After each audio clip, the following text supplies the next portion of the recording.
沖縄剛柔流空手の八木明達先生81歳。黒帯ワールドでおなじみの八木昭仁先生のお父さんで、名武館の2代目宗家、沖縄空手界の重鎮です。今日は国際松濤館の金沢日和さんが沖縄空手と剛柔流の成り立ちについて明達先生から貴重な話を聞いちゃいます。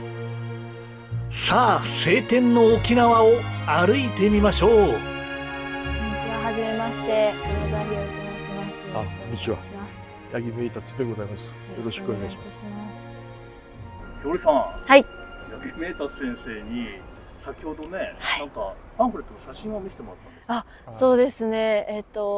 演舞大会の時のパンフレットの中に、広和先生との写真が、もう10年ぐらいもっと前かなだと思いますけど、はい。初めて見ました。あ、そうですか。はい。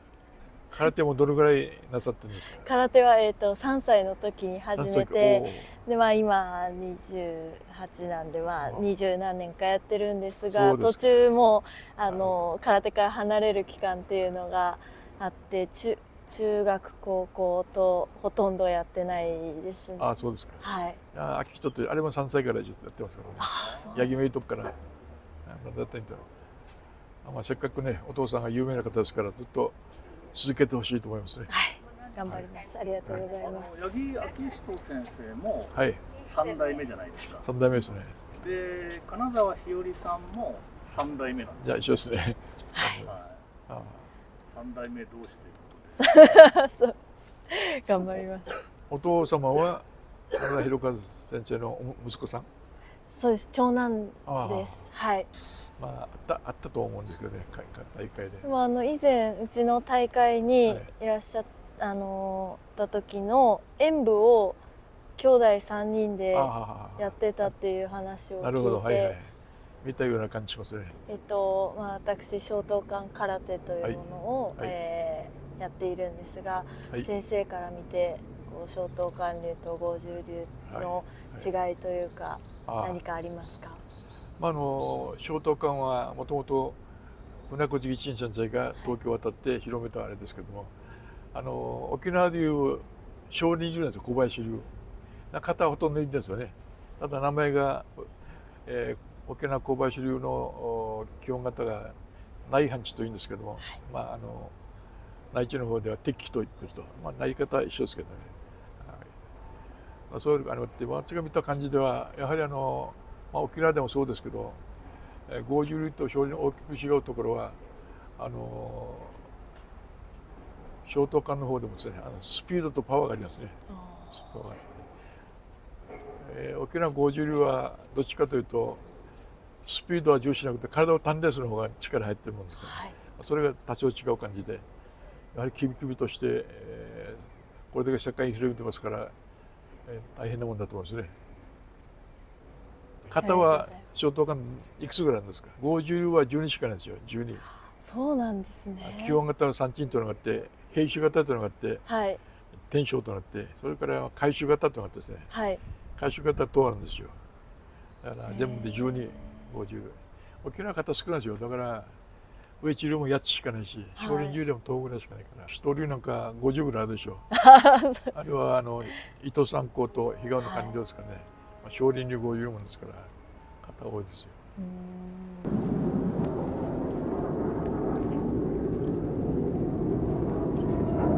これは後ろですけど、先生のお名前が。秋人もあるし。すごい。これはもう2023年ぐらい前に、八木明徳の検証を作ろうということで、社会中の弟子から救急もいただいてやっと作った。これは八木明徳で実質ですね。これは昔は右から左読むんですよね。だから右から左ですか。大名在伝心。奥義をやるためにはまず心にやらなきゃいけない。精神修養が大事ですということが書いてある。なるほど。これ国際メルカン50カトル2代目総計落としてですね。で会長は今長男の八木昭人、はい、副会長八木明宏で文科大臣でわあすごい。後ろですけど、だから近いから通るとみんな見えますよ。で今外人もいっぱい来る。前にいます。この後ろにも何かあるんですか？これは後ろなんですよ。あっちが前。あ、これがそうなんですか。たまたま後ろだったから後ろなんですよ。あ、そうだったんですね。まあ草がたくさん入ってますよね。こっちはね。おお。どうしたら見えるか本当だ。総計県政焼き目で県醤油ね。ああ、いい言葉ですね。だから空手を修練する頃は空手そのものを持っていかないと、空手を通して人生を勉強しないといけない。これまた英語で書いてますよね。はい、これ海外からの会員さんも喜びますね。52の会祖は宮城長純先生ですけども、その宮城長純が亡くなってその空手着を譲ってこれ書いてるんですよね。宮城長純先生は65歳の時に心筋梗塞で亡くなったんですよね。でその当時宮城長純の奥さんが生きてるわけですな。で奥さんと娘さんいて、はい、この空手着を誰にあげようという話になって宮城長純の奥さんと娘さんが、長純先生から空手になった人は一番長いのは八木明徳だと。それを世界中広めてるのも八木明徳だから八木明徳にあげた方がいいことで、話しまして、それで、宮城長純の奥さんが娘と一緒に八木明徳に手渡したと。ああ、そうだったんですね。まあその話は1978年ですね。はい。沖縄豪樹会と日本豪樹会ですよ。はい。沖縄豪樹会の会長は八木明徳その当時は。日本豪樹会の会長は山口剛元ですよ。両方あれしてですね、検証費25周年やったんですよ、東京で靖国に。その時に宮城長純先生の娘さんも一緒に来て、はい、まだ生きていましたから、はい、その話をやってるんですよ。これ写真もあって、後であれこれもあるからあるかもしれないですね。載せたんですよ。ありますよ、多分後で見せましょうね。でこの松山公園にはですね、県政が3名いるんですよ。宮城長純と比嘉女官僚先生と八木明徳3名いるんですね。でも那覇手の大会、後で少し見に行きます。はい、お願いします。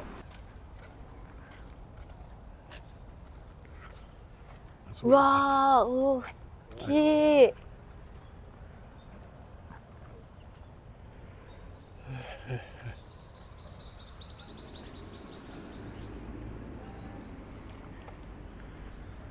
これはもうその何十年前かな、30年前ぐらいに作ったかな。30年前。もっと前かな。書いてあったのかな。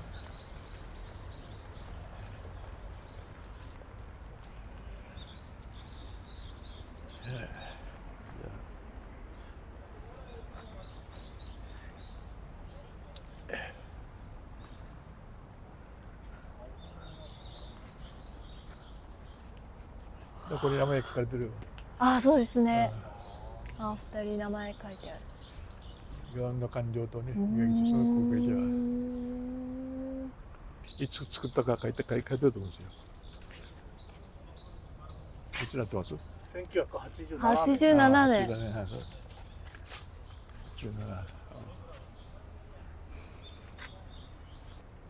比嘉女官僚先生の頃は52と言ったんですね。はい、あの時は那覇手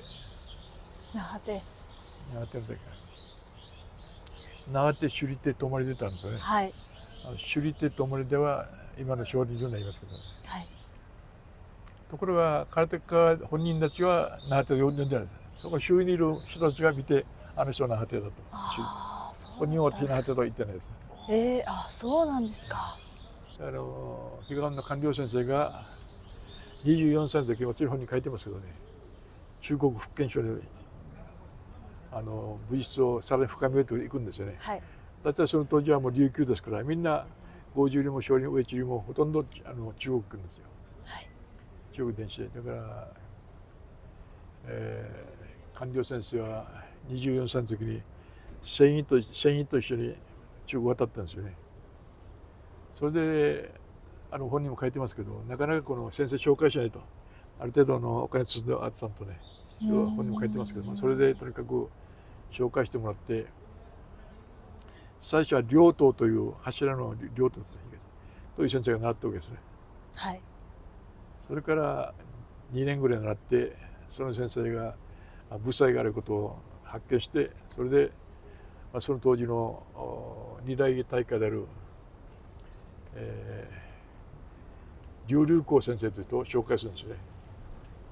その当時は2人の先生がいて、一人は劉龍光、一人はY新山。劉龍光先生がもともとゴージュリの先祖になるわけですな。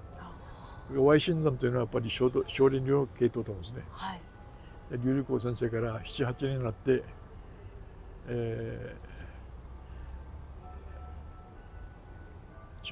沖縄帰ってくるんですが、その時はもう劉龍光先生右腕もになったと、アシスタントのインストラクターになって、で沖縄帰ってくるんですよ。で帰る時に劉龍光先生がめったなものに武を教えてはいけないという戒めをするわけです。それを聞いて帰ってくるわけだ。だから24ぐらいから、10年近くて32、3ぐらいからいたので、沖縄帰ってくるんですが、20年ぐらい弟子取ってないんですね。先生のことを思って。それで村の長とか、今の市長みたいな人がね、懇願に行くんですね。彼岸の管理者のとこ行って。あなたは中国行って大仏術になってきたと。これを那覇の若者に教えてくれと。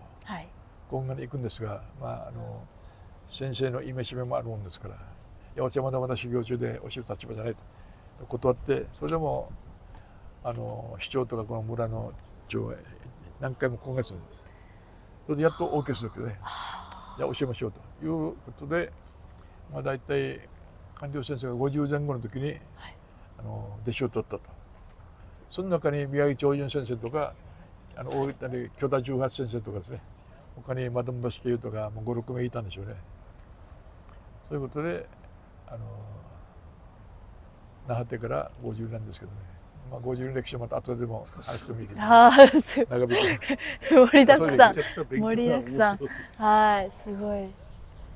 私は20歳からアメリカ行って60年間海外ばっかり教えてますから、単純計算してもね、セミナー2000回ぐらいやったんですよね。もっとやってるかも。うわ。行きましょう。この話をずっと言って、我々年齢でも英語できる人は少ないんですよ。あれの年齢でもあんまりいないですよ。だから技術が半分しか伝わらないですよ。説明できるから。ここね、マスク集祭とか非常指名祭とかできないもんですから惜しいから。で私もそれで喧嘩になって、これ体を生かさない感じで、あれうちの支部の道場に住み込んで、でタダで住んで、そいつ夜は彼で教えると。彼らがいた道場の弟子は上手ですよ、1年いるから。あれはバンクーバーいて南岸とね、次男はプリンスエドワードアイランド、赤毛の案のところです、ね、そこに、いたんですよ。しかし冬は30度以上なんですよ、マイナス30度以上。そうなんですか、マイナス。だからガソリンスタンドアルバイトですから7、8枚来て。日和さんも高校の時オーストラリア行って、そうですか。留学してイギリス行ってたんですか。そうですね、一応。いや英語できるっていうレベルじゃない。いやでも聞いてみたい、その英語で空手の歴史をご説明されてるのを聞いて勉強したいです。だいたい海外行く時は初めてのところだいたい30分1時間。そんなにすごい。昼間お仕事してるんですか。私ですか。仕事がもう空手だけで、はい。空手指導員からか。はい。なるほど。彼も空手だけですね。なんか昨日お話働いてますけども。そうですか。練習はもうほとんどこれが教えて。そうなんですね。土日はたまに来ますね。次男は。平日はもうほとんど彼が。でも息子さんが海外行くのほとんどあれも年5、6回行くはず。すごいですね。私も5、6回置いてから10回ぐらいね毎月出てましたね。うわー、いやーでもかなりきついですよね、飛行機乗って行ったりも。そうですね。はい。これです。ここですね。おお、着きました。先生、あれははい。何て書いてありますか？空手に先手なしと書いてあります。うわここに金沢博和先生の名前があるらしいんで、ちょっと探してみてください。あ、そう。あ、ええ、もう、はい。じゃあABC なアルファベットなんでかな。あ、本当だ。あ、信明館長の名前もある。あります。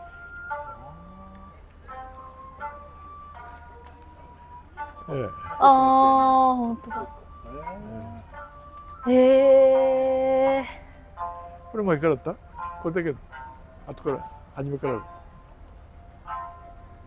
前からありますけど、これは大山の入り口にあったんだけど、あれから移してきたわけ。ああ、そうか。最初あー鳥居のところがあそったんですよ。はい今初めてますよ。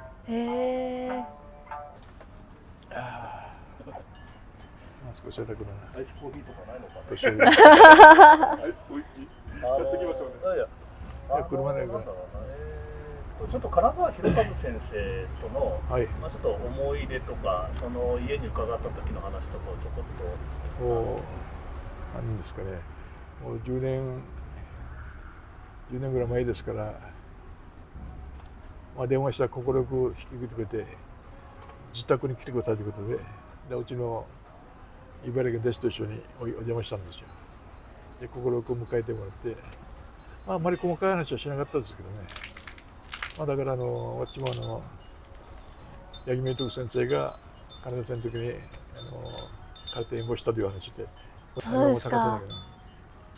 陽明寺先生も出席になって、陽明寺先生が空手を持ってきたのが、それで沖縄郷中赤帯はないですけどね、たまたま赤帯締めて陽明寺先生やってる写真がどっかあったけども、その時はもう1970年前後ぐらいですかね。私がアメリカ帰ってきた時ですから、で親父も東京税関にいたもんですから、東京に何年いたかな、5年ぐらいいたのが4、5年。その時たまたまアメリカ帰ってきたもんですから、それで陽明寺先生とその奥さん、まあ、大阪の人でしたね、京都の人でしたね、麻雀するもんでよく麻雀に来てましたね。陽明寺先生とその奥さんとうちの親父と私と、たまにこっちの代わりにうちのおふくろが